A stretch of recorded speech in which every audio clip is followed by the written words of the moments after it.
Hey, what's going on, everybody? I got my heavy hitters with me as usual, Darnell and Tyler, and I'm Trey, and we're coming your way with the fourth edition of the Don't Kill the Messengers podcast. We're about to dive right into this about our thoughts on the Pats versus Denver game. Tyler, how you feel about it, man? Well, I think, the outcome was a little surprising. We all knew Denver's defense, the number one ranked defense in the NFL, and I think they really flexed their muscles big time. They got after Brady, they kept him, really off rhythm, and I didn't exactly expect that, but I didn't, I wasn't surprised that it happened either. So I think that defense came to play, and ultimately they gave Peyton Manning the opportunity to manage the clock, and they gave him the opportunity, to just throw, in reality, just a couple of easy touchdown passes and win them the game. Yeah, I was really shocked by the outcome. I had the Pats winning. I had them winning the Super Bowl, as you guys know, but that's not going to happen. Huge shout out to that defensive line. I got to give a huge shout out to my man Luther Ellis too. He helped coach us up in during my high school years, and he works with the staff now. So it was good to see him help those guys do whatever they got to do to get to the Super Bowl. But I have not watched a lot of Denver football this year, but that defensive line of theirs was absolutely outstanding. They did their thing against Brady, and just was hitting that guy like crazy. I believe Belichick even fired his offensive line coordinator after that. Like, they were making him look that silly. But that was spectacular. But Gronk too. I mean, this guy was working his tail off on that football field. He played spectacular as well. I think he had about 150 yards catching. Just remarkable by him as well. Yeah, and even though the Patriots lost the game, I think Gronk kind of had the play of the game there. Then that final drive on 4th and 10, and he catches a huge pass over the middle. With two guys guarding him. I think unfortunately for me, because I picked the Patriots, but they just had too little, too late, and they just ran out of time. I do think, once again, Denver's defense deserves, a ton of credit, especially that front line. Yeah. What are your thoughts, Darnell? Well, I think, like you guys covered a lot of it, Denver came to play, but I think they exposed the inadequacies that New England has. It's just through scheme and how they prepare, they've been able to just get by everybody still, but I think they just came up against that one elite defense that was set to go after them. I mean, their stars, as far as skill players, still came to play. Gronkowski, pretty much on offense, for all the hits Brady took, it wasn't a good game by his standards, but yeah, I mean, true. He still, at the end, he still had a shot to win. They were dangerous, but Denver, they had the right game plan set. Like I've said, they've been patching together the O-line the whole year. So I mean, I'm really not moved by Belichick firing somebody. They just haven't been healthy there. That's kind of not their fault. But so you think that was kind of a wrong move on his position to fire? I mean, it's Belichick. I mean, outside of, I do disagree with his decision to go for it on 4th down when he could have taken the points and possibly been in a situation to win. But as far as his personnel decisions, he pretty much has carte blanche there because he doesn't make too many mistakes as far as coaches and players putting people in positions and letting people go. So, I mean, he gets the benefit of the doubt there. I just feel like with how they've been patching together their O-line, it got to a point where the short, quick routes that they were using as a running game weren't there in this game. Denver, they had all of that taken care of. They said, if you're going to try to beat us just throwing the Gronk all day, we'll take that chance. And that's what they tried to do. They came close, but just with the combination of DeMarcus Ware and Von Miller seemingly in Brady's face every play, he was getting hit so much that he was seeing ghosts. Like he was making rush throws and passes when he wasn't rushed. So Denver, they did their job. They got in his grill. They made him have happy feet. He couldn't. He wasn't Brady. He wasn't the laser focus. I'm always making the right decision. Brady. They made him have to speed his clock up more than he's used to, and it got them off enough for Denver to win the game. I mean, the 2 interceptions were big, and Peyton did enough early in the game to keep Denver ahead, and they just played well enough overall through the rest of the game to win.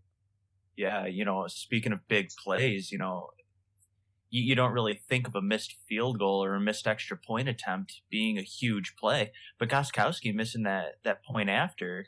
Yeah. They could have kicked another point after at the end of the game instead of having to go for 2. And, hearing Gostkowski post game, saying, that fell on his shoulders. Yeah. So, we at the beginning of the season, thought, moving the point after try back wasn't going to be too big of a deal.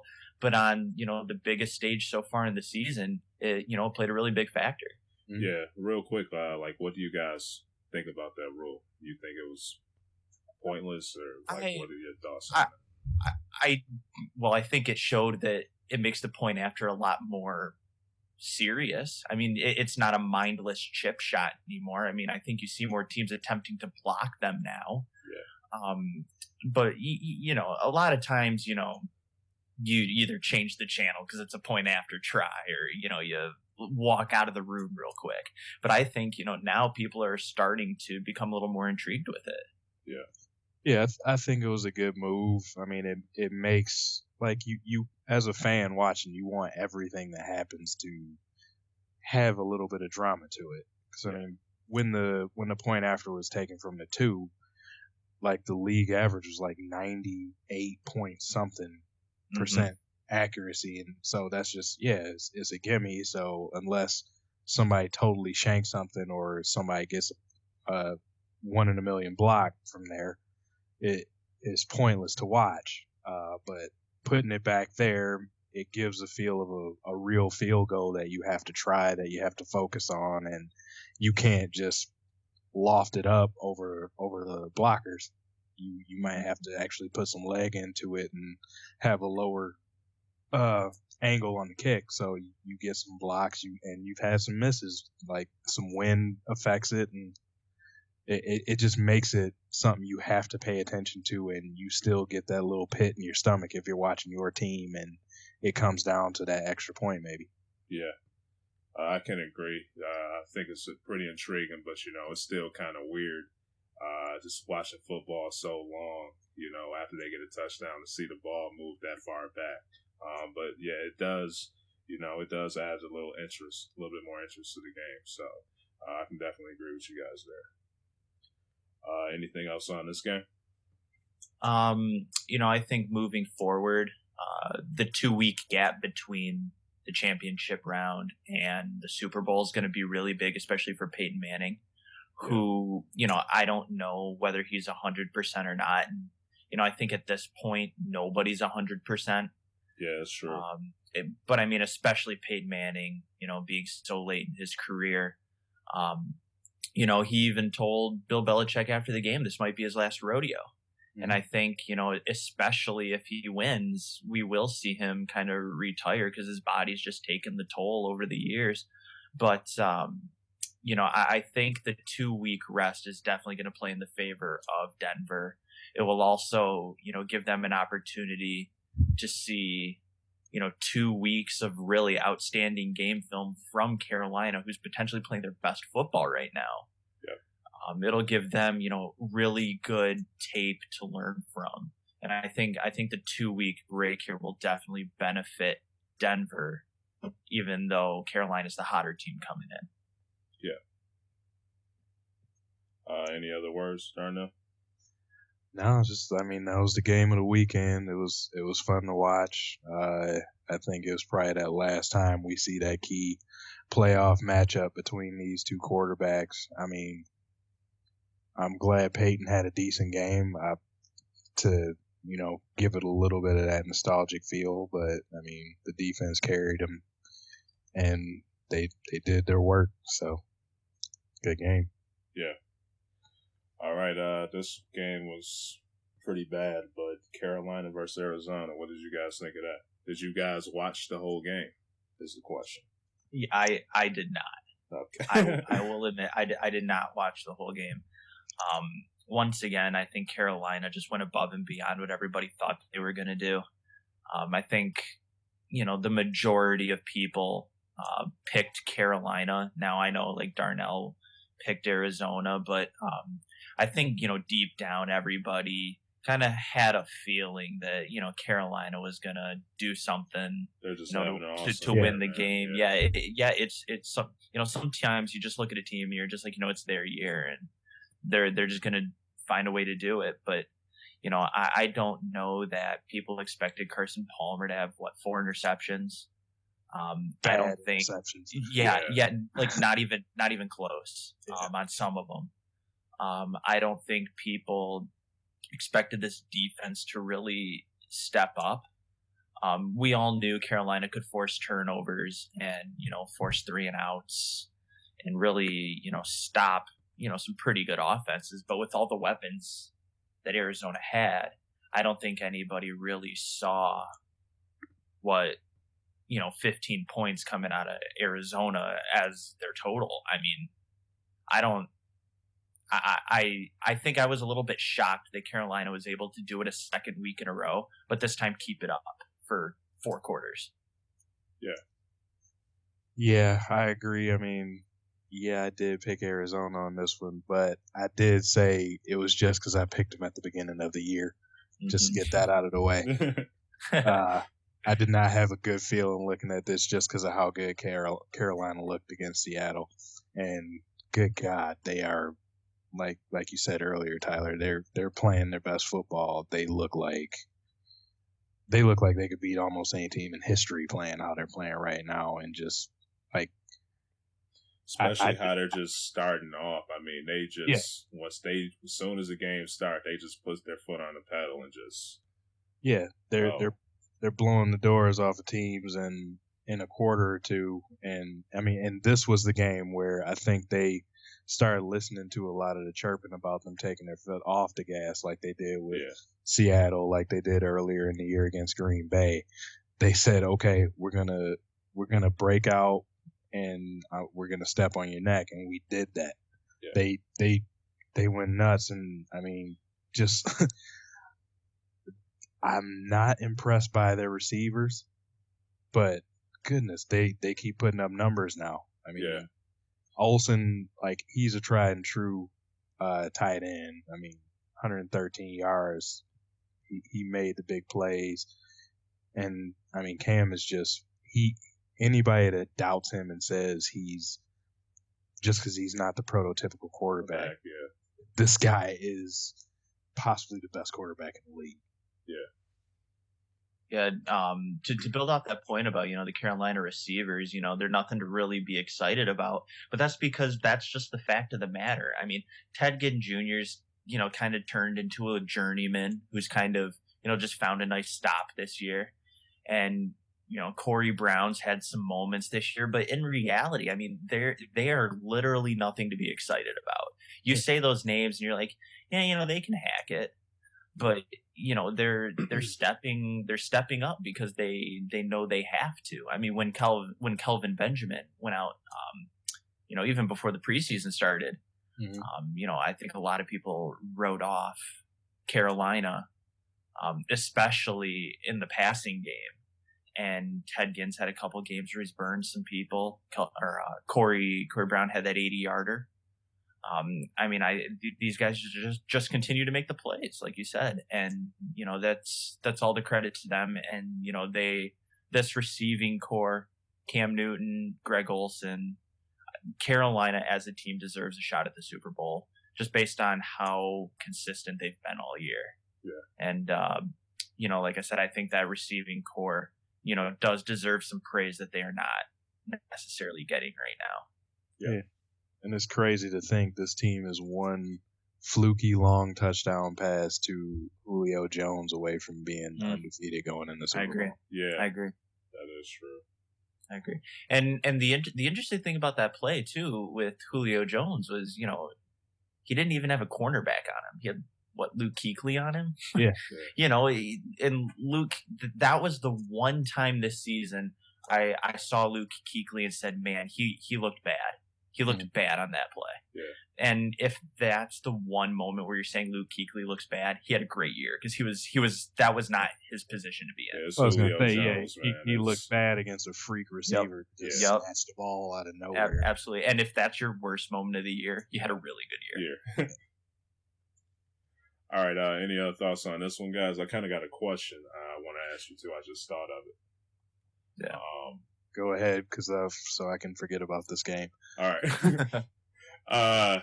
Did they say anything else about Marshawn Lynch? They said that he was going to, he may be facing retirement, right? Yeah. Someone in the front office for Seattle just said he may be leaning toward retirement. Yeah, because I was going to ask you guys, because, we're from the Detroit area. Yeah. Who would you say is most likely to retire, him or Calvin? And who would it hurt most for you guys to see retire? I think that's by far, to answer both, I would have to go Calvin Johnson. You would say Calvin's more likely? I think he's more likely because he has more accolades. Most receiving yards in the season, I believe. He passed Jerry Rice a few years ago for that one. He's had, in reality, a great career. It was just very unfortunate that his stop had to be in Detroit for his own sake.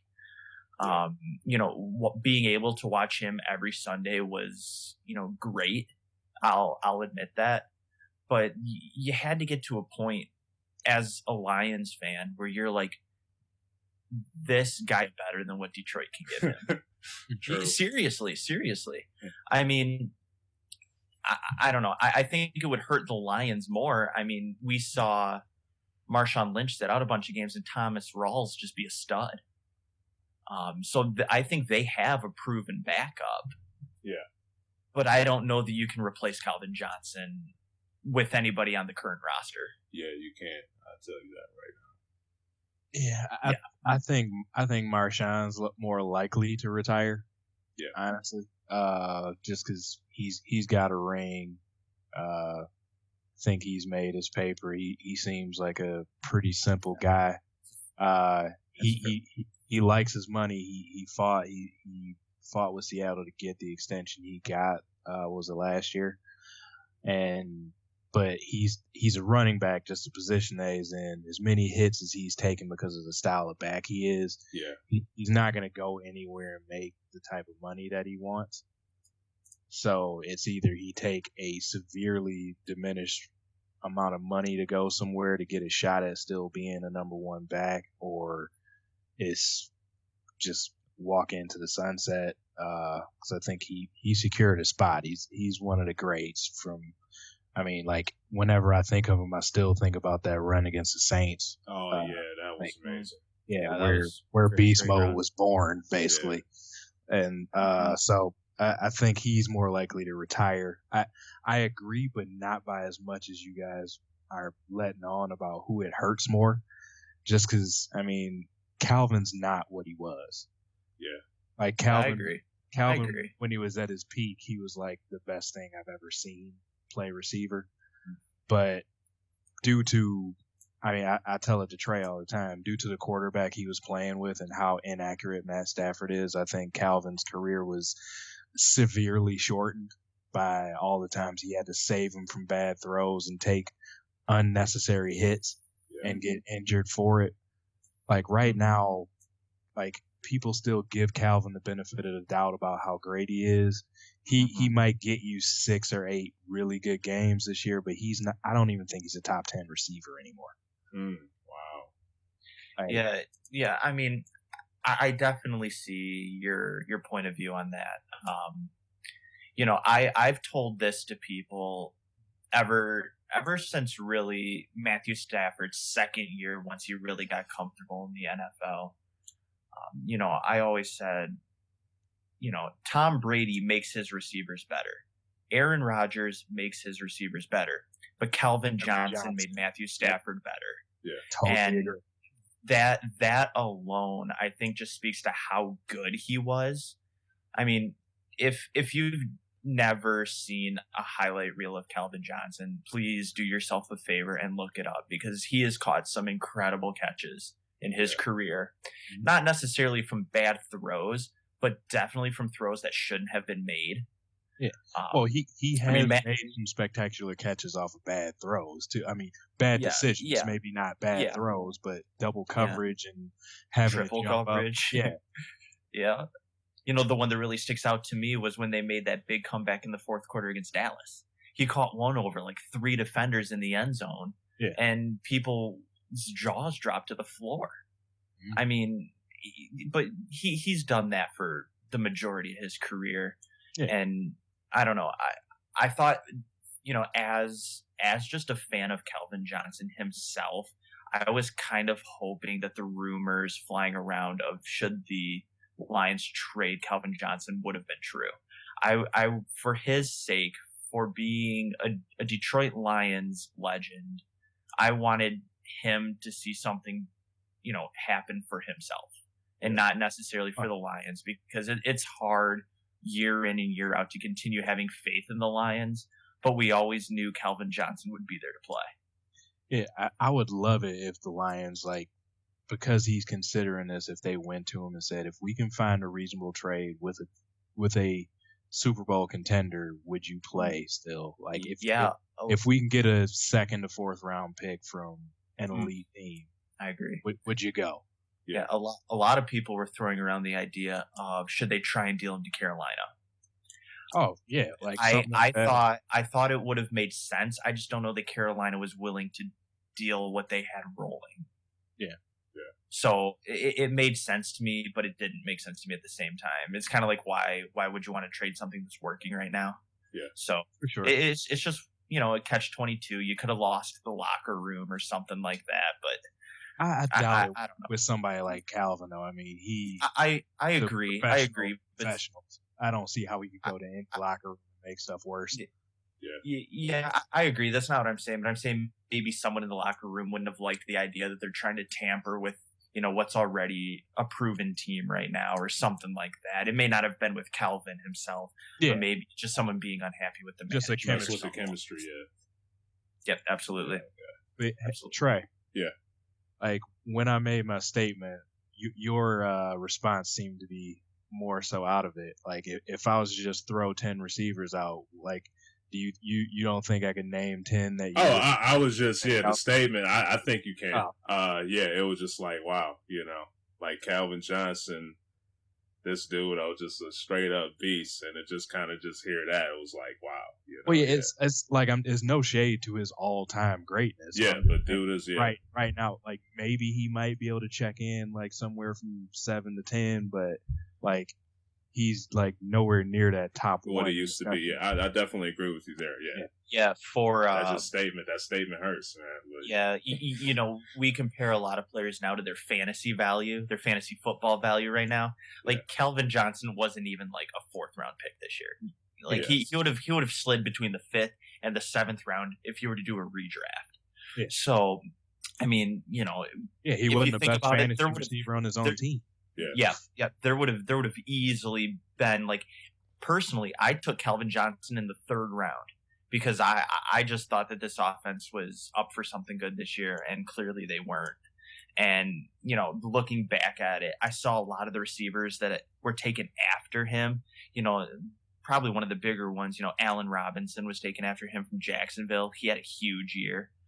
And it's just all the guys that when you look back, that you think are going to have a worse year than Calvin Johnson that ended up in front of him. It's just man, he really had a poor year. When someone's on your fantasy team, you really notice how poor of a year they had. Yeah, sure. You guys ain't got anything to say before I add my little 2 cents? No, Go for it. But yeah, the person who I would think would most likely retire, I think, kind of agree with Darnell a little bit. It would be Marshawn. I just think that he's a very simple guy. I think he'd be satisfied with the ring and his accomplishments. And I think it kind of seems like he's kind of just fed up a little bit with the whole NFL life. I agree. The whole like media and stuff, they weren't really on him like they were last year. But the whole asking him questions and things like that, I just think he could, quite frankly, just fed up with it. He's made enough money. I think he'll just be satisfied if he could just go away and just lay low for a little bit now. And where's he from? Compton? I'm not sure where he's from. I think he may be, but to go the country dude to be from Compton. I could have sworn he was from over there, but whatever he's from, to just he's from Oakland. Oakland, okay, yeah, Oakland, yeah. But to just go out there and just hang out with his family and friends there, I think he'll just enjoy it there. But yeah, I'll kind of add another little quick point there. You know, the main reason I think Calvin Johnson would be likely to retire is he spent his whole career in Detroit, and I personally don't really think he wants to go anywhere else. And I think instead of going somewhere else, he would choose to retire before going somewhere else. Why I feel that way, I don't really know. He really does like Detroit. He does like the Lions organization. But I do think he would be more likely to retire. I mean, Marshawn Lynch is, had a stop in Buffalo. Yeah. And, I think, adjusting to a new locker room this late in his career and, maybe getting to know some new teammates or something along those lines, or even just come back to Seattle wouldn't be as big of a deal for him as that would be for Calvin Johnson. So that's just kind of why I'm leaning that way a little bit. Okay. Yeah, I hear you. Any other thoughts on that, guys? What you want to say? Good. Yeah. All right. Up next, we could get into some UFC real quick. We have a fight night coming on this Saturday, to be the 30th, between Rumble and Bader. What are your thoughts on the cards? The cards so far, Darnell. You like it? You think it'd be a pretty entertaining? I mean, watch for the casual fan. It's a really top-heavy card. I mean, this is a card where probably you have to be pretty well into the MMA scene to be excited for it. A lot of names that people aren't going to really know. Yeah. So I'm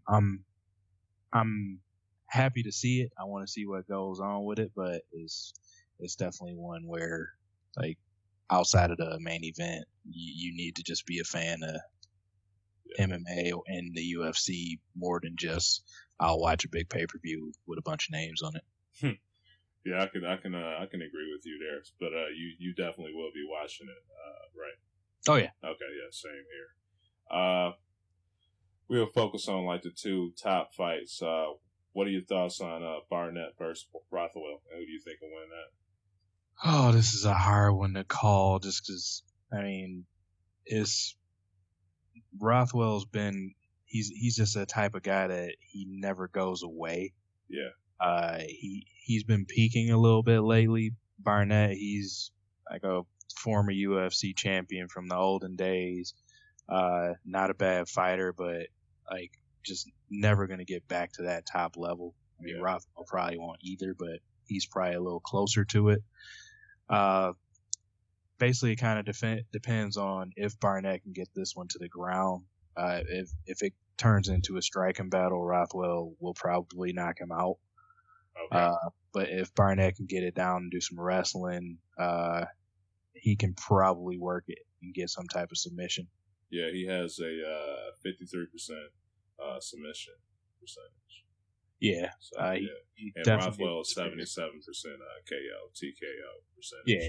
He has firecrackers for hands, so if he can touch Barnett in the chin clean, it's lights out. Yeah. But Barnett's a smart fighter. He's never fought dumb.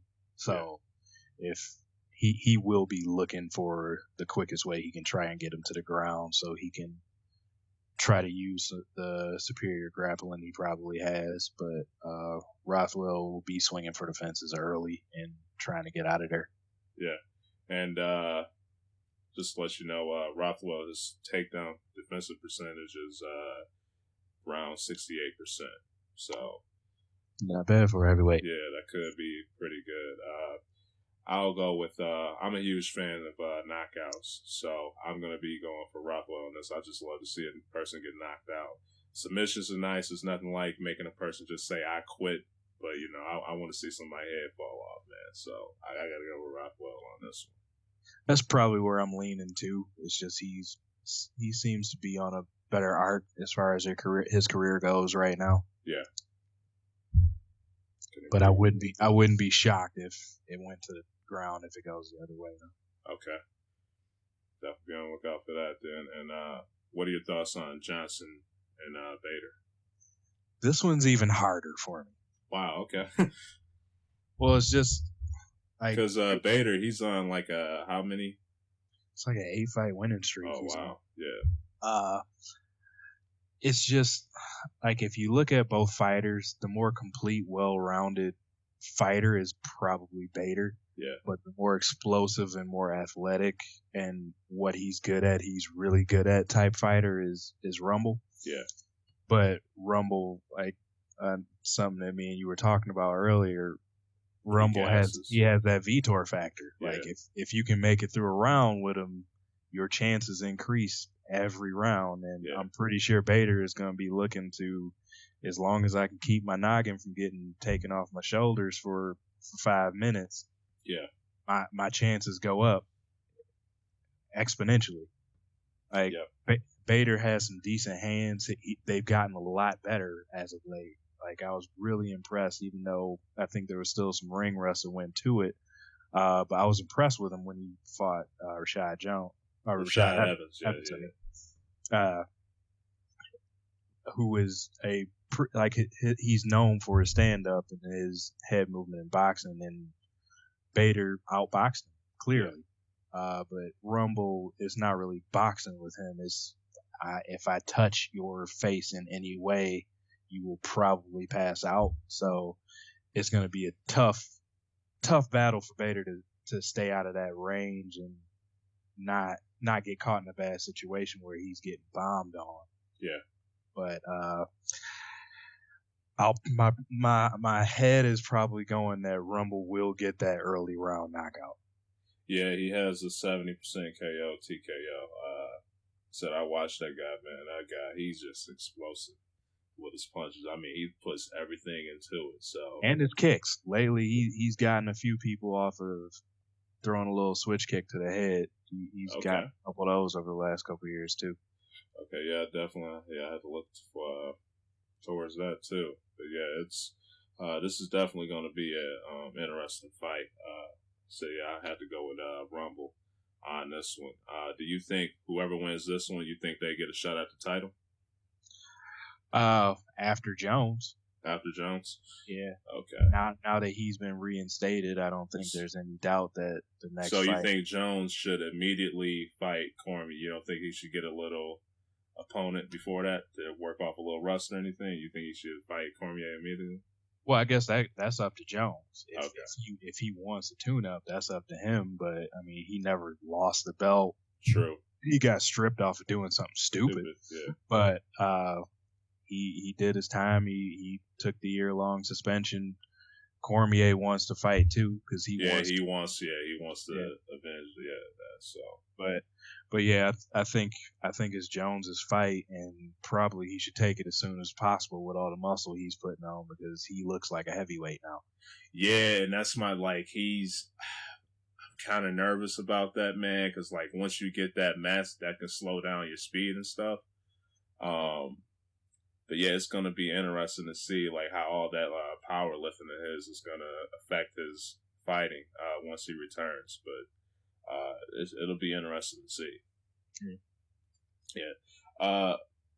another UFC thing I was getting about is this whole Conor McGregor Floyd Mayweather thing is just them going back and forth with the whole racism still exists, especially like up in the fighting genre what Mayweather was talking about. What were your thoughts on that when you heard it? I mean, it's just one of those situations where, like, I feel the message is correct, but it's the wrong messenger giving it. Mm-hmm. Like, I have no issue with what Floyd said, like, in a vacuum.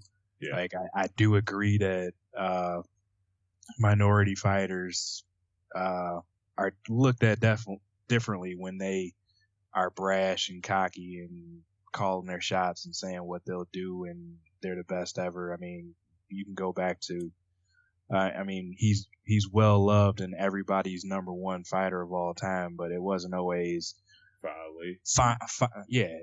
People weren't always thinking of him fondly because I mean, he was militant. The dude refused to go to Vietnam because So like he didn't always have everybody backing him. I mean, now everybody appreciates it and they think better of it, but it's just kind of always been the case. But I mean, Conor McGregor is basically he's using Floyd's playbook.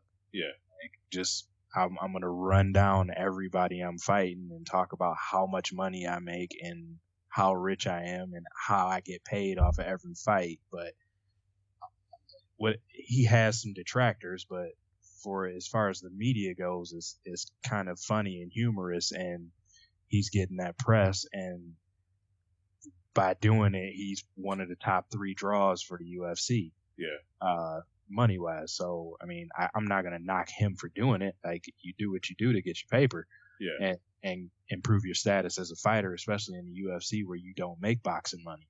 Yeah. But Floyd definitely, he was correct in what he was saying. It's just basically who said it. Floyd is a grade A dirtbag that beats women and refuses to admit it or show any remorse about it. I mean, like it was swept under the rug for him for a while until he had that CNN interview with Rachel Nichols, where she basically kind of flat out called him out, and when he tried to say it was all alleged and everything, it was like, your son filed a police report about you beating a woman. Like, come on.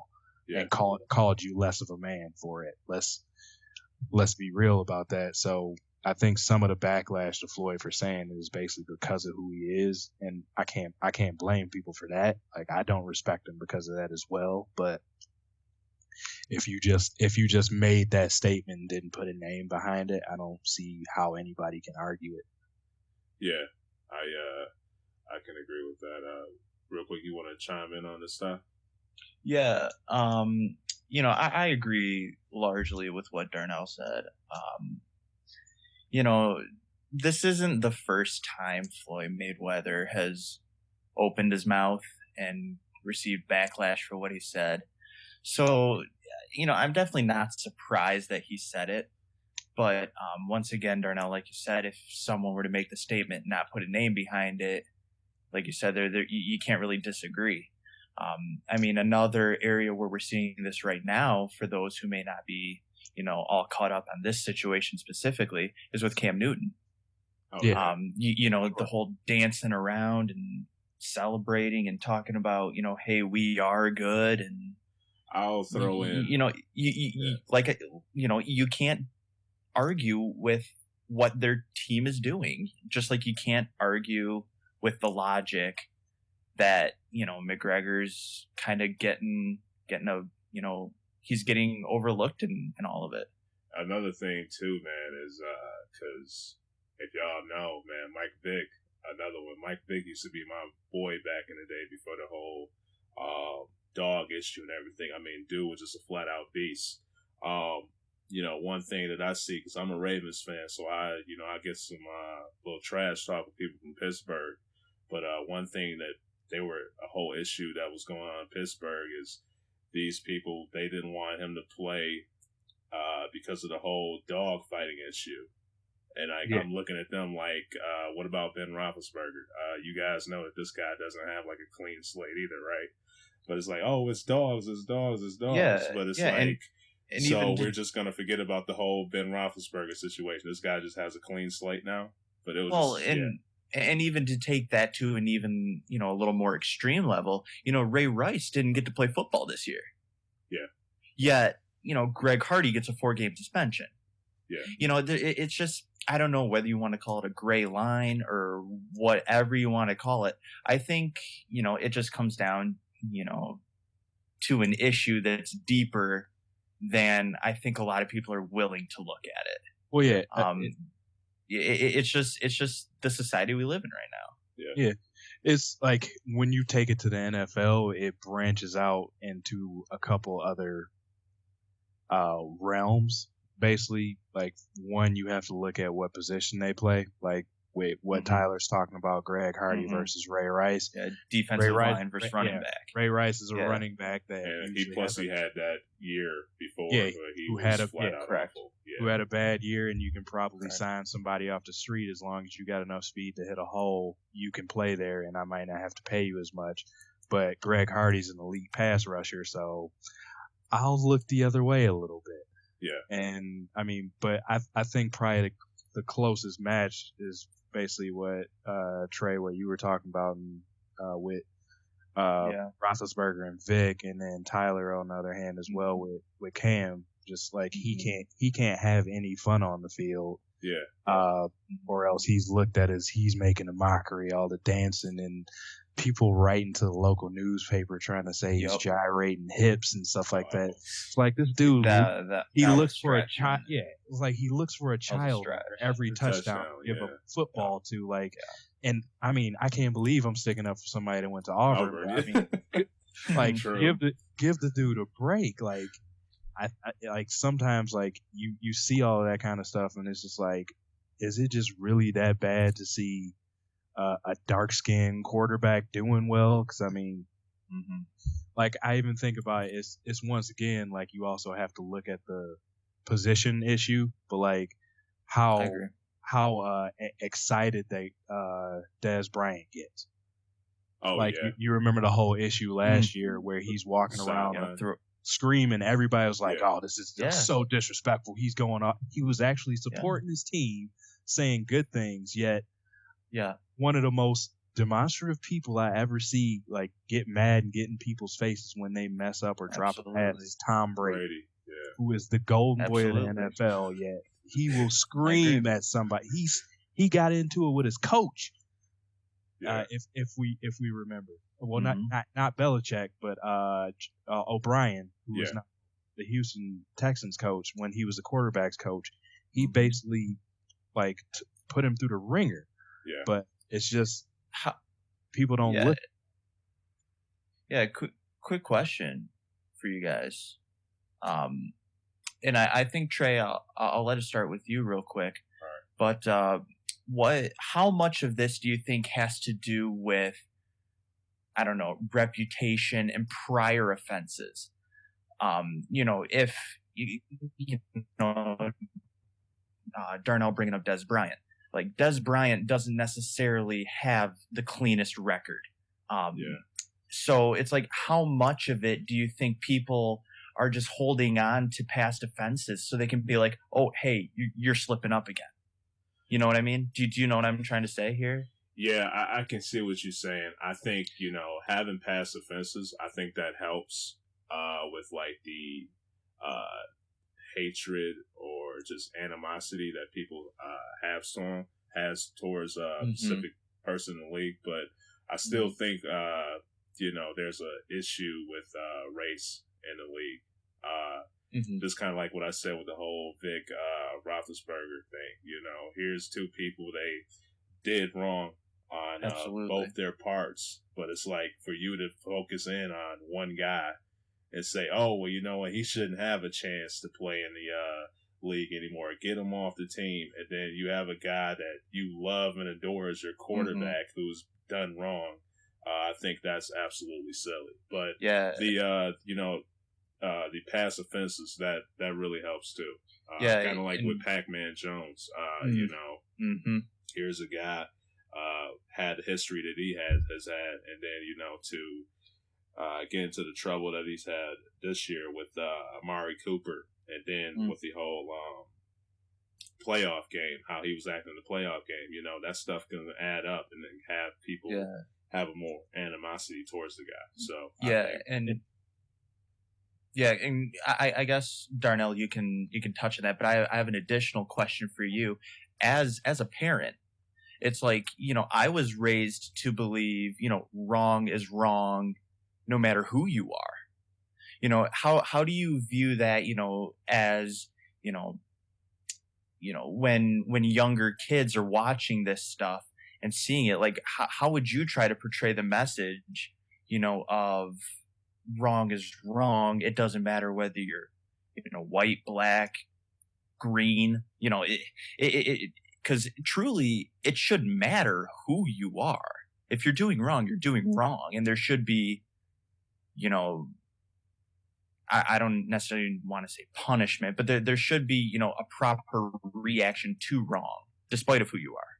Oh yeah, for sure. I mean, just to go back a little bit to the first question, I mean, I feel a lot of it sometimes, past issues, especially if it's a trend, I have no issue with if somebody keeps having the same issues, it's open season. If you keep doing dumb stuff, sorry, you get what you deserve. But sometimes past issues is used as cover for people. Like with Dez Bryant, like, I mean, he really didn't have any big issues in college outside of he got scared when they asked him about having breakfast with Deion Sanders, which wasn't a violation, but he was scared that it was, so he lied about it. And then the issue with his mom, which we never fully got what was happening. Yeah. You know, like if you look deeply into it, you know, he came up in a pretty rough situation. Like he wasn't really raised at all. He basically had to be the man of his house when he was a kid. So, I mean, like sometimes I think that's used as cover, but I mean, like going back to the comparison Trey made with Vic and Roethlisberger. The charges got dropped on Roethlisberger probably because he paid the girl off quick enough to let's be done with this, so it doesn't cause an issue. But he was still suspended by the league, and I have a dog. I love dogs, and Vic was totally wrong. He did his time. I agree. But I'm sorry, I'm not putting a crime against a dog over a crime against a woman.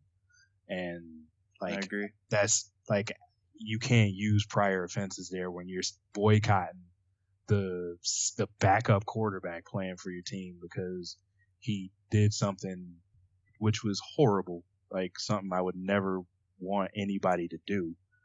But you will wear your Roethlisberger jersey and go clap and let's go Steelers, and throw as many touchdowns as you can. As far as a parent issue, I mean, I teach my children as well. Like, if somebody does wrong, they do wrong, and they should be punished for it or face the consequences. But once that person faces the consequences, if they show remorse for what they did, they do their best to rehabilitate themselves from what they did or rehabilitate their image because of what they did, a la Vic doing plenty with PETA, with different animal foundations and being a spokesman, and I mean really going out on a limb to try to give cover to Riley Cooper when he had his whole racist issue. Like Vic's basically become the player version of like just the father that's going to step up and take care of somebody else for an issue that they have and be a mentor. So I guess on that end is, yes, if you do wrong, it is wrong no matter what it is, and you need to face the proper consequences of your action. But that doesn't mean you can't live life. Or you should be punished every day of your life. True.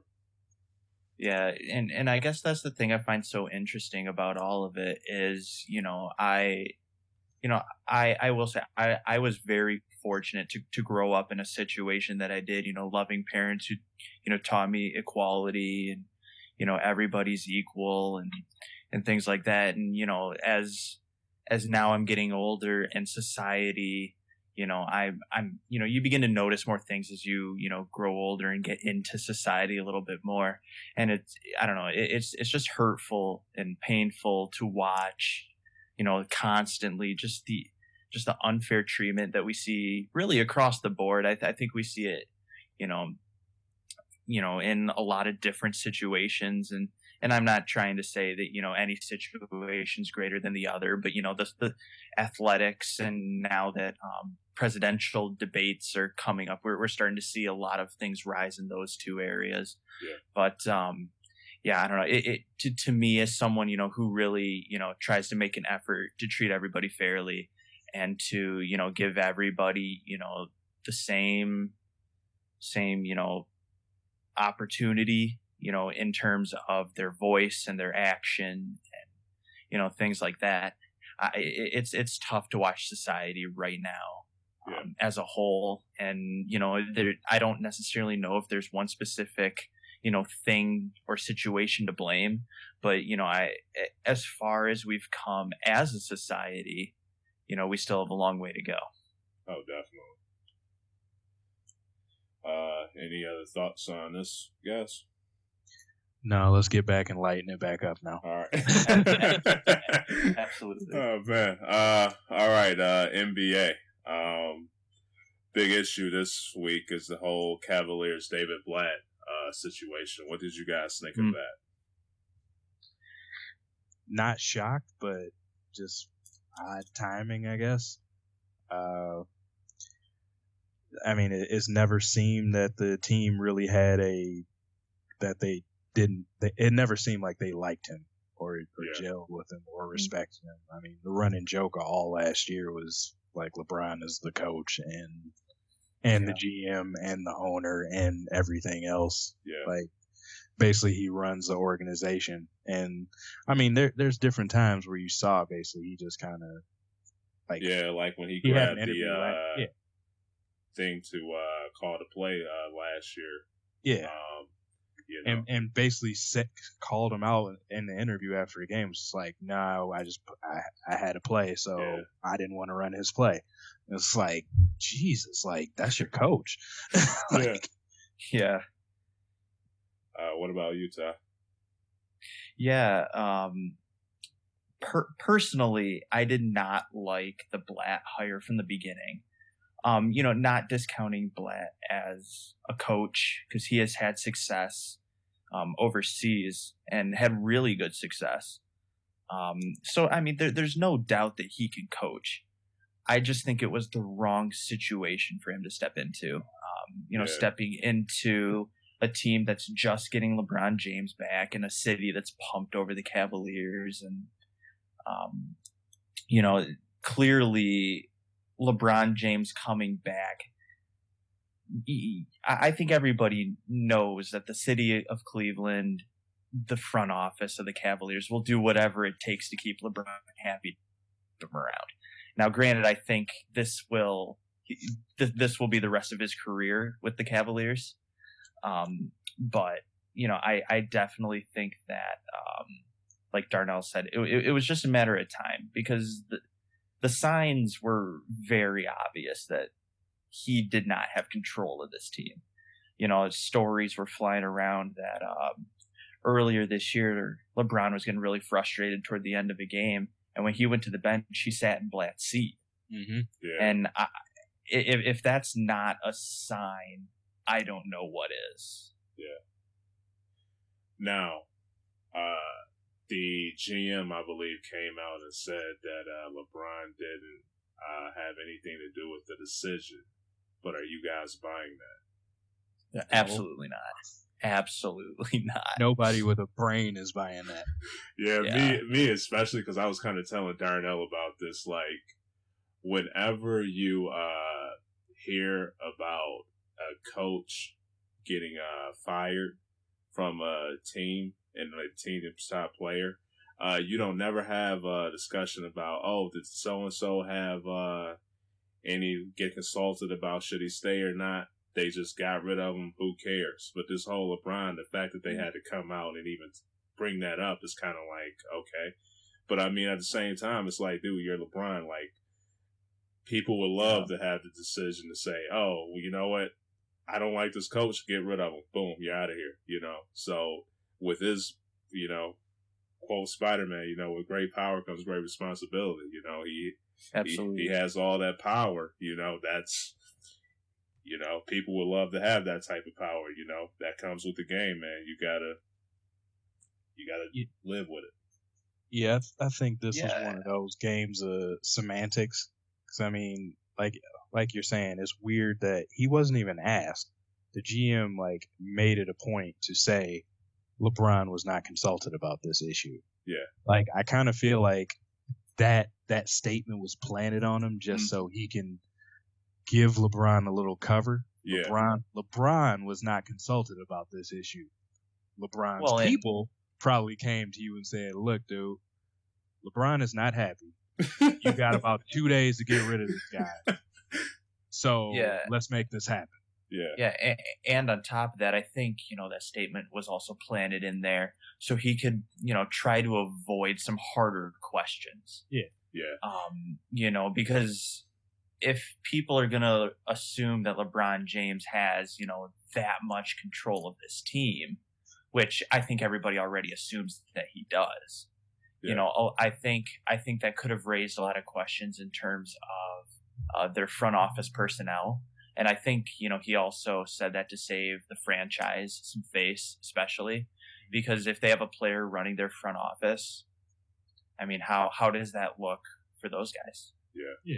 It was a statement so they didn't look like they got punked into firing their coach, which they did. But I mean, like, I guess you do what you do to try to keep the veil over to look like you're running it and the inmates aren't running the asylum, as the saying goes. But I mean, look, over the summer, LeBron tweeted out about the Tristan Thompson situation, said, let's get this done, more money. And tweet. And what, about a week and a half later, dude had a deal worth $15 million more than his original offer. It's like, okay, yes, this guy runs the team, and ownership on down, he tells you what to do. Yeah. I mean, and to a point, you know, like Trayon said, you know, with much power comes much responsibility. It's like, this dude is one of the greats. Nobody's going to argue that LeBron will go down. One of them. You know, LeBron will go down as one of the greatest ever. And, you know, to a point, it's like, who would you rather make happy? A head coach or the guy that, you know, is being compared to Michael Jordan and is going to, and if Cleveland is going to win a ring, it's going to be LeBron. Mm-hmm. Yeah. It's not going to be David Blatt. Well, yeah. And in my opinion, it's not going to be Tyronn Lue. It's going to be LeBron. I agree. It's just the NBA is that league where one player can change a team's trajectory towards being horrible or a championship team. And still right how now, much faith Sacramento's put in my man Boogie, you know. Yeah. Just they fired 2 coaches now. Yeah. So it might be a third. Yeah, it might be some of the stuff Carl and Boogie been getting into. Yeah. But, so if you have a talent that's basically a top 10 player or a max player, like they run the show, they will get the coach gone. Yeah. Now, do you guys think that Ty Lue was a good decision for Blatt's replacement? No. I do. You do? Wow. Okay. I think for the situation that it's in, it was logical to move him up. What do I think it was smart to give him a multi-year deal? No, I don't think that was smart. But I think it was smart. They retracted that though. They did. Okay. They retracted the statement. I don't know what his deal actually is. But they said he was. Okay. But you know, I still believe it was smart to move him up. You know, there were stories going around that he was in line for the job with David Blatt as the head coach. I think LeBron has more confidence in Tyronn Lue. And if you're trying to keep your star player happy, why not go ahead and move Tyronn Lue up? Yeah. I mean, just because of the situation of the season where they're at, you're halfway through a season. There are a couple names out there that I think could be, pretty good head coaches maybe moving forward. But I think mid-season, I don't think you want to necessarily bring in a new philosophy or anything like that. So I mean, I would. How they looked against Golden State that night, man, they probably needed one. I agree with that, but I think they just need a new mindset. Yeah. And I think Tyronn Lue can bring that. I would have definitely. I would have tried for Mark Jackson first to see if I could talk to him, just because he, the guys who gave him trouble, I just mentioned Golden State, he at least coached a good amount of those guys before, so he could bring in some intel and philosophy that could help beat that team if they were to meet up in the finals again. You have Van Gundy. There were a couple Tom Thibodeau. There was a couple of options I would have took over him, over Tyronn Lue. He would have been like the last resort for me with some of those coaches that I just mentioned. That was just quick to offer him that deal and everything for Cleveland. I agree. But yeah, what are your thoughts, Darnell? I mean, I don't think it was that good of a decision. I just think it was their only decision. Tyler alluded to it.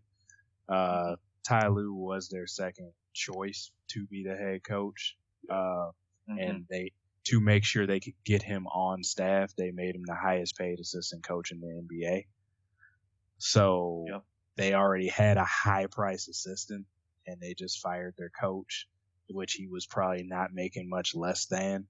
So, like, how much do you want to have on the books for your coaching staff? So I think this was a choice made out of they're comfortable with him at least.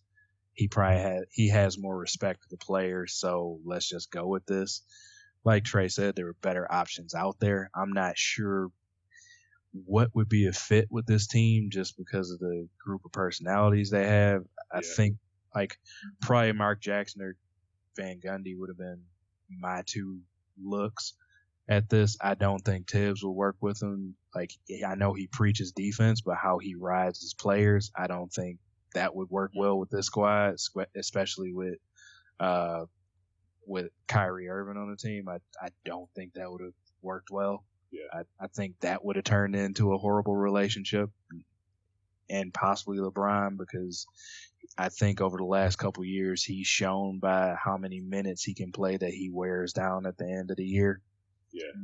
So there were other options, but there were other better coaches out there, but this was their option to not sink too much money into their coaching staff. Yeah, I definitely agree there. I do believe that Mark Jackson, Van Gundy, even Thibodeau are better options as coaches. I just think that this was, for the situation, the most logical move. Yeah. Okay. Makes sense. Any other thing you guys want to add to this before we move on? No, yeah, I just real fast. I do think it'll be interesting to see if they try to make a more permanent coaching move in the offseason, or if they really do decide to stick with Tyronn Lue. I think that would kind of determine on how deep of a playoff run they make. Yeah. But if they were, say, to make it to the finals, who a lot of people, truly believe they are the best team in the Eastern Conference despite their struggles, if they were to get to the finals and possibly get swept by somebody, I think then that situation would change. I think just as long as they don't get embarrassed, they will give Tyronn Lue some consideration next year, whether we agree with it or not. Mm-hmm. Yeah, I agree with that, especially like how LeBron wanted them. If something, if they were to have a disappointing season after Blatt, I think they could just look at it and say, hey, we may need to just work on our chemistry and stuff. So I could see that happening. Mm-hmm. All right, up next, see, we can talk about the All-Stars. They just released the reserves as well tonight. So for the Eastern Conference All-Stars, for the starters, we got Kyle Lowry, Dwayne Wade, LeBron James, Paul George, Carmelo Anthony. The reserves for them, we got Jimmy Butler, DeMar DeRozan, John Wall, Isaiah Thomas, Chris Bosh, Paul Millsap, and Andre Drummond. Western Conference All-Stars, we have Steph Curry, Russell Westbrook, Kobe Bryant, Kevin Durant, and Kawhi Leonard holding the fort for the starters. And the reserves, we have Chris Paul, James Harden, Klay Thompson, LaMarcus Aldridge, DeMarcus Cousins, Anthony Davis, and Draymond Green. What do you guys' thoughts on this All-Star? For the most part, I believe the right players got in. I think you could argue maybe some of the starters on both the Eastern and Western Conference. Yeah, I don't think but you got to argue. Yeah, but I think in a day and age where the All-Star games are turning into popularity contests, it's becoming a little tougher to make the All-Star game now, especially when you have players with very respectable stats that are missing out. Yeah. Who would you guys have as the starters at least? Me, I'll go first. Eastern Conference, for my starters, I will have Kyle Lowry at point, shooting guard Jimmy Butler, small forward LeBron James, power forward, I go Paul George, and then center I'll have Drummond. Western Conference, I'll have Curry as a starting point guard, Kobe as a shooting guard, Durant as the small forward. Power forward, I will have Anthony Davis, and center I'll have my boy Boogie, DeMarcus Cousins. Oh, Trayon, we all know you've had a little man crush on Kobe ever since. Hey man, it's his last year, dog. Cut me some slack, y'all, man. Come on, man. I got to see my boy in All-Star one last time. Whether you want to call it the proper send-off or not, if you want to go by stats, you can't put Kobe in there. Hey, man. Yeah, I thought we were having a serious conversation about who's really an all-star starter. Hey, man, dude, it's Kobe Bryant, man. The dude deserves a pass. I don't care what y'all say. I'm not giving him a lifetime achievement. Sorry. Oh, man. He shoots too much. He doesn't shoot at a high enough clip. Oh, He's my not gosh. For the West, I'm sorry, take Kobe out of there. I'm fine with almost everything else, but it's just Draymond Green should have been in that front court spot. That's hold on. Over AD? No. Yes. Over my dog Boogie. Yes. Oh my gosh, man. See, this Michigan State pride is going too far, man. Okay. No. Who's leading the league in triple doubles right now? Hey. Can you answer that question for me right now? Hey, okay, Rondo. Okay, my boy Rondo. He's second. Does that make him better than AD? Who's leading the league in triple doubles and is on a winning team? Whatever, man. Basically, to me, I don't even think that's the argument. Just look at how well-rounded his stats are night in and night out. Well, I don't know any other, guy at his position, maybe outside of LeBron just because he scores more, but that has the well-rounded stats. Like Durant puts up points, but he every once in a while gets in the rebounds. I mean, Draymond Green is one of the most well-rounded players in this league. Yeah, and I don't think we can argue that. Yeah, like me and Trey, we had our arguments about it. Did he deserve the deal he got? He's shown he's worth that and more. He showed it mostly when Steph was out for a little while with the leg injury. Mm-hmm. I know triple doubles aren't everything, but the dude had 3 straight just in that time frame where he was taking over teams. He was the best player on the court when Steph Curry was off there. Look, Steph Curry, the best player in the NBA right now. When he was off the court in those games, Day was the best player on the court. Hey, man, I think he should be an all-star, but I'm not that nice enough to put him as a starter, man. Well, no, because you want your man to be there that's averaging 16 points a game. You want it to be the popularity contest. Yeah. Wait, I'll go ahead and throw my Did you name the East, Darnell? the East, I would take Wade out and put Butler in. Okay. See, I can be realistic with my favorite players and say when they're all-star starters. And Melo shouldn't be there. Drummond should be there. Okay. Yeah. What about you, Ty? Yeah, I'll go ahead and just share mine real quick. I agree with the Western Conference. I do believe Draymond should probably have one of those spots. Probably, take Kobe out and just throw Draymond in there. I mean, I think that's kind of the biggest beef everybody has with it right now, at least in the mainstream media. And then, for the Eastern Conference, I do believe Melo should be out and Drummond should be in. Okay, I think Andre Drummond's having a phenomenal year and is kind of being overlooked a little bit. Yeah. But I think it's kind of interesting how neither side has a quote unquote true center. I don't know if there really are any more true centers small, anymore. Yeah. It's a bunch of small ball this year.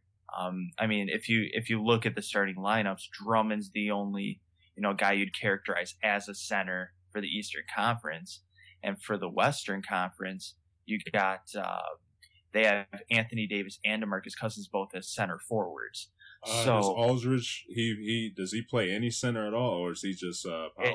It has him marked as just a forward. Yeah, okay. So Duncan plays the center for him.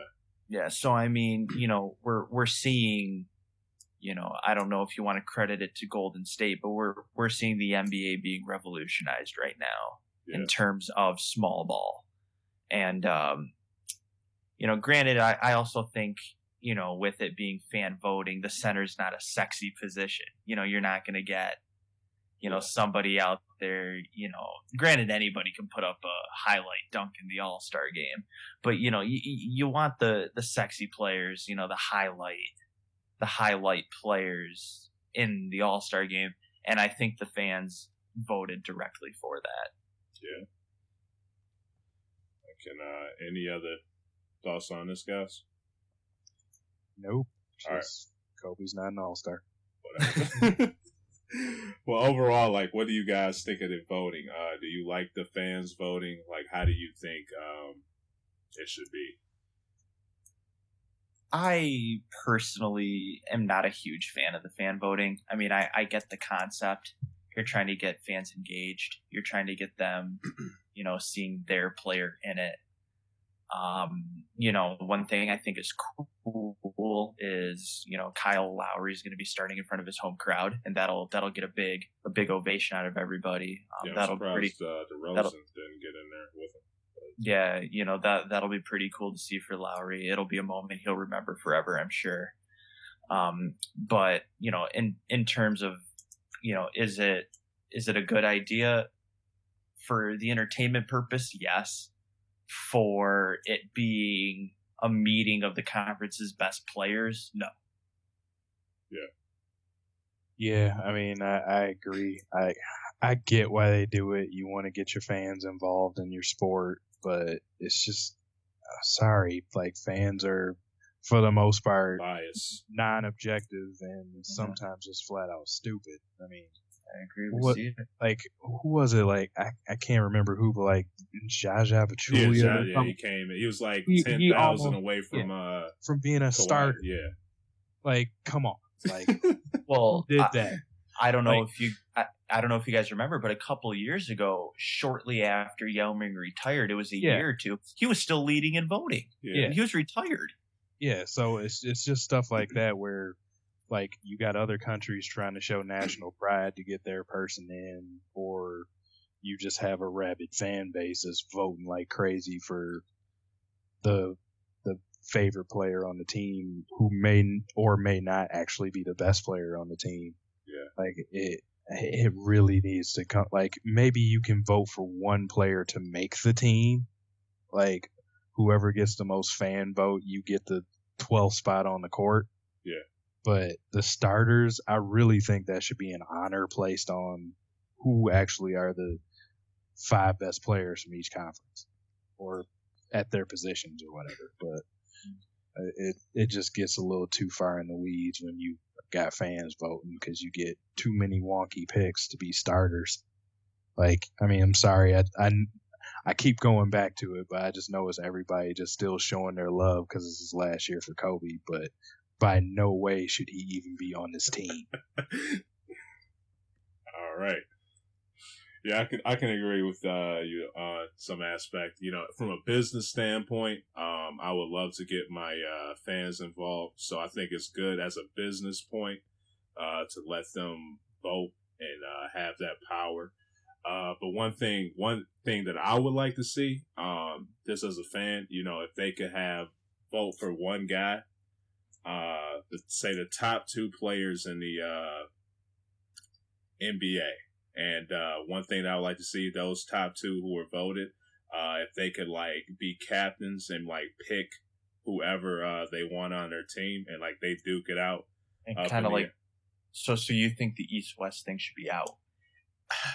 You know, the East-West is nice, but you know, I would like to see it change too, where it just be the top 2 guys. They pick who like the be captains and pick players on their team. And yeah, just I don't like that. I don't like that at all because I mean, look at the 4 East major and West, sports. I mean, it's competitive, but you know. But I mean, if you look at the 4 major sports in America, you got football, baseball, hockey, and basketball, right? Mm-hmm. Yeah. So okay, the basketball does East-West, and baseball does AL/NL. Yeah. And those 2 games get way better viewings than the Pro Bowl, which is whoever's not playing in the Super Bowl. Yeah. And but the NHL they do AFC versus NFC. They keep their conferences set. It's just a horrible game. They just don't are want to they get injured and stuff. Yeah. Yes. I don't think they do that. Well, no, they do. Like, how does it work? Because no, they got the coach. Yeah, they started. Coaches now. Yeah, they started because it was Jerry Rice and Michael Irvin. That's right. This year. So I mean, you look at those, and nobody cares about those games. Granted, in baseball, they play for home field in the World Series. Ridiculous. Yeah, I mean, I don't necessarily know that I agree with that, but it gives it a competitive aspect, and it's not just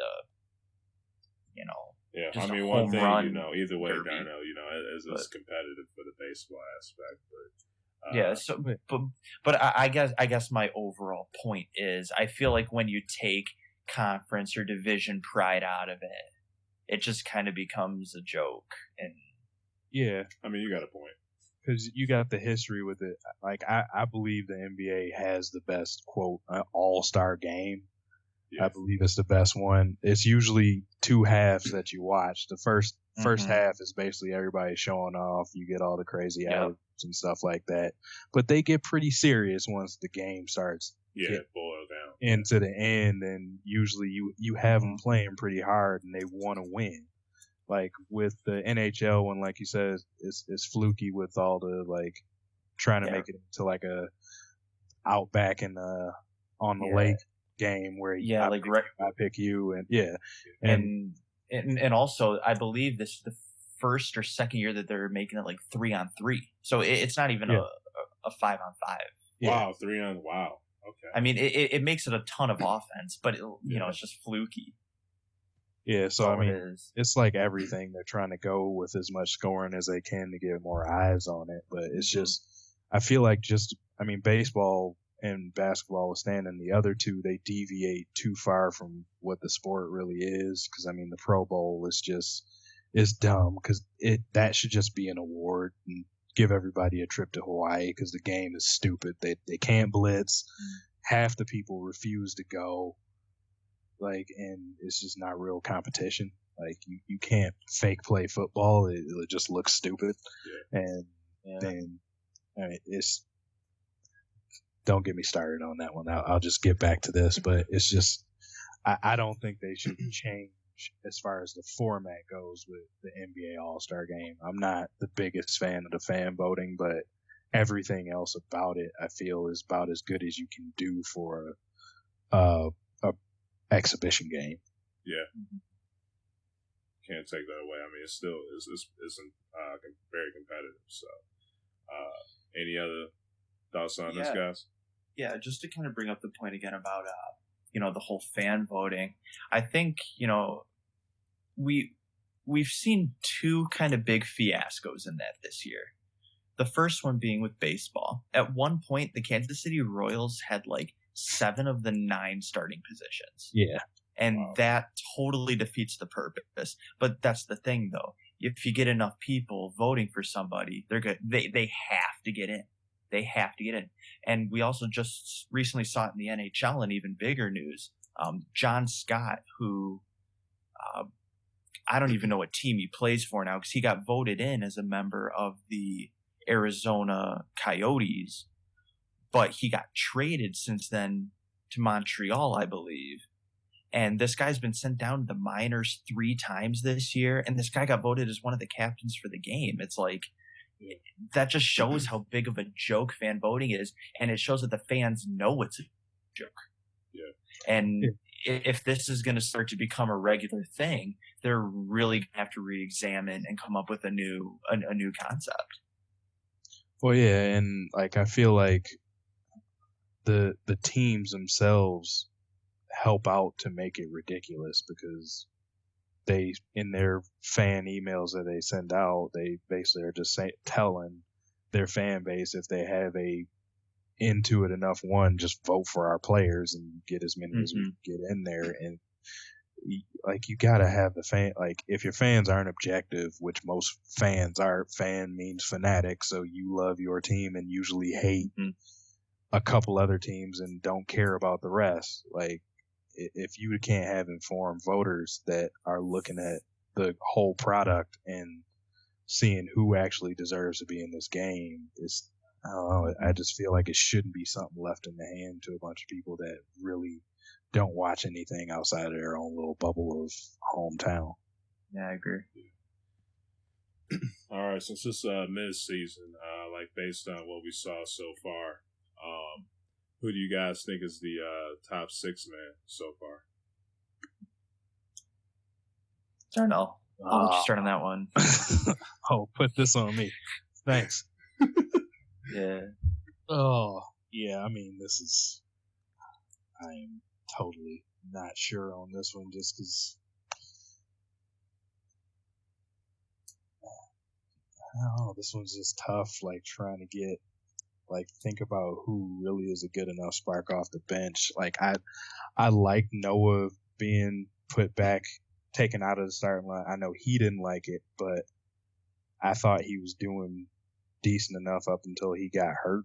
Yeah. But, I mean, he's not going to end up being the 6th man of the year, but I liked how he was doing for Chicago in the new role. So I think he was kind of that extra spark, and he wasn't playing badly. He wasn't having the numbers that he had as a starter, but I do think he brought something for the second line defensively. Yeah. What about you, Ty?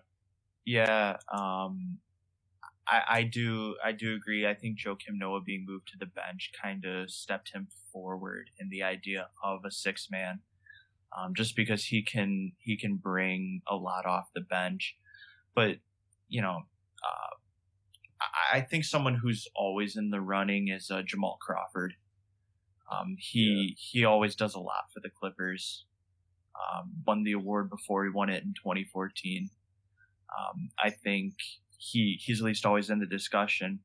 But like you said, it's hard to pick that right now. A lot of times the 6th man steps up in the second half of the year, and really helps propel a team, to either make a good run to get into the playoffs or a good run in the playoffs. Yeah, I can definitely see what you're saying there. Who do you guys have for most improved? Me, I have how he's been playing so far. I had Ish Smith for the 76ers. He was back up last year. He had a chance because to start a little bit because Michael Carter. I think he was Michael Carter Williams. He was playing until he got traded last year, and then he started to play some. And then since this year, he played with New Orleans a little bit, but he got traded back to the 76ers, and he's been playing pretty good. So that's who I would have. Yeah, mine is not necessarily a realistic pick, but Steph Curry's beyond better than he was last year. Like it's incredible how much he's improved from last year. I even think he's shooting the ball better. Like just watching him shoot the ball, there's a ton more confidence in his stroke, and it's not a logical pick, but I'm going with Steph Curry as my most improved player to this point.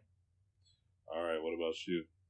That was an interesting one, Ty. I'm staying with Golden State, so get ready to hate some more. Oh Trey. my god, it's Draymond kind of for the same reasons. Like, yeah. Oh man. From last year to this year, he's that much better. I mean, I agree. The numbers he's averaging. I mean, 15 points, almost 10 boards, and 7 assists. Playing the 4, like, I agree. I'm sorry. The numbers are awesome from him. Yeah, Draymond Green would be my logical pick, but my heart still wants to go with Steph Curry. But alrighty, man. What about Rookie of the Year? I'll let you go, Ty. Yeah, I think this one is, to me at least, a little obvious. I think Karl Anthony Towns is having a phenomenal year as a rookie. Granted, I believe his situation is better than most rookies. But yeah, I think Karl Anthony Towns, who's almost averaging a double-double right now. He's also, as of late, really been stepping it up. He's starting to hit the 20-point threshold a little more. He's starting to get real consistent. I think he's finally getting comfortable in the NBA and with the style that the NBA presents. But yeah, I really like Karl Anthony Towns doing that award this year. All right, Darnell, what about you? I agree. I think you got to go with Towns. He's been putting up just consistent, nice numbers, and I mean he's showing the upside that everybody thought he had coming out of the draft. Showing a little bit of range where he can step back and knock down like 15-foot jumpers to spread the floor. He's improving on D. He's rebounding like he can be one of those few true centers that's going to be in the NBA. But I do have to give like an honorable mention to Porzingis. I think he's the surprise Rookie of the Year for sure. Yeah. Mm-hmm. The guy that nobody knew of. I thought he had Darko written all over him. but he's turned out to be a nice player. Yeah. I call him the Wolf of Wall Street, but I got to go with Karl Anthony Towns too. That's my guy. I think he has the most upside too out of all the guys, especially with KG playing right next to him. Hopefully he can take advantage of that and learn some moves from the veteran before he decides to hang up the shoes for good. Porzingis too. He's been playing exceptional. I heard a lot of people say that Porzingis should get it because he's playing well and he has the kind of record to back it up too. But at the end of the day, I mean, they're rookies that can't control, what team they go to.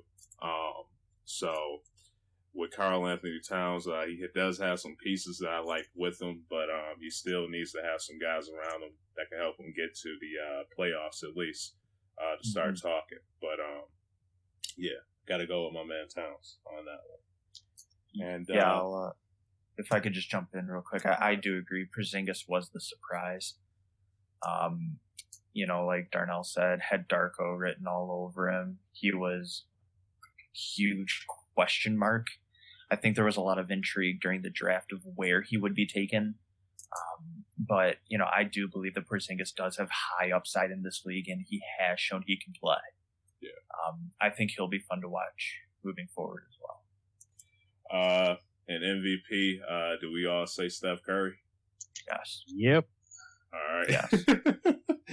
All right, that's pretty much. I mean, the guy's just, he's, his numbers and his play, speaks for itself. I mean, the guy's just absolutely amazing. I don't even think we really need to talk about that, to be honest. Yeah. But what team is surprising you guys this year?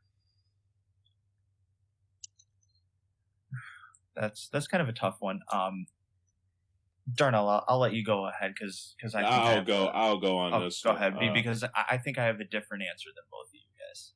For me, I would say the Washington Wizards. I thought that this team would be doing a whole lot better than their record is right now. They're 20-24 right now as we speak. But with Wall and Beal, Gortat, he's a pretty decent center. I thought that team would at least be over 500 and be in the playoff position. But they have not really been playing that well at all this year. So that's kind of a surprise for me. I really thought they would be doing a lot better. That was one that I toyed with in thinking about the question, but I mean, I don't know how much love I can give this squad, but it's Golden State. Has surprised me just because of how, Ty and me both made points with Steph and Draymond Green, how much better they've gotten individually, but just this team. It's they're dominant right now. Yeah. There's no other way to put it. Yeah. Just the clip that they're just smashing teams at. And especially how they made the Spurs look, man. I was amped for that game, man. I had it sitting right in front of the TV. I'm like, man, this is about to be a good game. And they just, made them look silly. But, like I said, the Pop, he gets those guys ready up in the for the playoffs and finals and everything. So I believe Pop, he knows how to do a whole lot better. I expect them to have a better, conference finals matchup, but it's just still for right now, just the way that they improved from last year, which I think comes from a little bit of them being pissed off that people tried to make their title not worth what it should be. Yeah. Because you beat LeBron and nobody else and that kind of talk. I think they all just took it upon themselves to go, okay, well, we're gonna get another one and we're gonna make everybody look bad and we're gonna throw it in your face too. Because I mean, they are cocky. I like it. Yeah. But they have some swagger about them, and I mean their best player and their emotional leader lead the way in it. That neither of them are scared to show that we're better than you and we want to beat everybody by 20. Yeah. I just love that about this team, and I can't believe how many people on this team is shooting over 35% from three. Yeah. It's something like 5 players, and that's how does they're playing video game basketball. Yeah. Yeah. 2K. Yeah. Just real quick, Darnell, it's 2016. No one says swagger no more. They say I'm fleek. I don't say that because that sounds stupid. Yeah, but go ahead, Ty. Yeah, just another point for Darnell there is also how much fun do they look like they're having? Oh yeah, how many they're smiles? Like a college team. How many smiles do you see on that court? Yeah, it's like they go out there and it's like they know they're gonna do it. They just know that they're gonna go out and win by 30, and they do more than they don't. And it's I don't know, they're awesome to watch right now.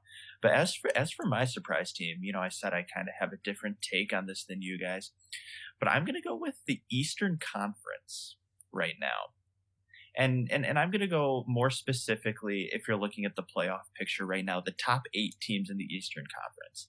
I don't know the last time the Eastern Conference that all 8 teams are above 500. Oh yeah, I mean, we always look, at the Western Conference as the better conference by far, usually with, roughly 10 games between the 1 and the 8 seed and 28 games between the 1 and the 8 seed in the Eastern Conference. Yeah.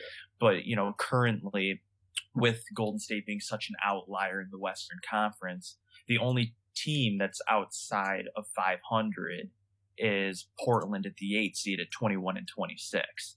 So I mean, they still have plenty of time to turn around, get above 500, or have that 8 seed be above 500. Yeah. But I think it's a true testament to the Eastern Conference right now, having all of their 8 seeds currently above 500, and a lot of teams really kind of flirting with that 500 number. We haven't seen that in a long time. Yeah. Sure. And I think that is kind of turned a couple heads, saying, maybe the Eastern Conference is starting to kind of balance out a little bit. Yeah. Any other things before we get to the final question, guys? No. All right. Who do you guys have for the finals, based on what you've seen so far? I personally think we're going to end up with a rematch. I think Cleveland, their run last year, they're going to just know how to win in the postseason. LeBron can take over when he wants to. I see them winning the East kind of easily. I think in a 7-game series for the Eastern Conference, they'd be able to just wear some teams down. I also think that if they continue to stay healthy all the way through, I don't see them really having much of a problem getting to the finals. And then I think Golden State in a 7-game series wouldn't really have a problem with anybody. I think San Antonio's, and I think everybody's believing it's going to give them the best run at it. Yeah. But I do think it's kind of hard to pick against Golden State when we just watched them win by, 30? Yeah. Over San Antonio. I think it's really hard to pick against Golden State right now for really to win it all. Yeah. Well, I'm about to go against Golden State. I'm going San Antonio and Cleveland. The reason being, I think I think Golden State has a great chance of repeating. It's just, again, the greatest basketball that I've ever seen in my life was through Popovich and what he did in the finals against LeBron. How that hot potato basketball that those guys played against them, as soon as you touch it, you pass it on and move the ball. I really think that game, I think it's going to get in their heads, and they're going to learn from it. And come playoff time, I just think that he's going to have them ready against them. But other than that, I think Golden State obviously can go out there and win it. I don't know. I just feel as if Pop, he can get those guys ready to play against Golden State. But the Cavs, I have Cavs coming out of the East. Don't really see them doing anything against either of those two teams. But yeah, we'll see though. What about you, Darnell? I'm throwing the curve on the other side. I got Chicago and Golden State. Ooh. Pulling for your shy boys, huh? I just feel like it's something with this Cleveland team. I just think once it gets to the playoffs and your rotations shorten up, I think they're going to have a lot of problems on defense when they're all healthy. Because I have no faith in Kevin Love guarding anybody, and like I said, the last couple seasons, I felt like LeBron starts to lose a step once it comes to playoff time. Like he runs himself ragged, staying on the court. Yeah. On the other side, I think it's the weird thing about how dominant Golden State is.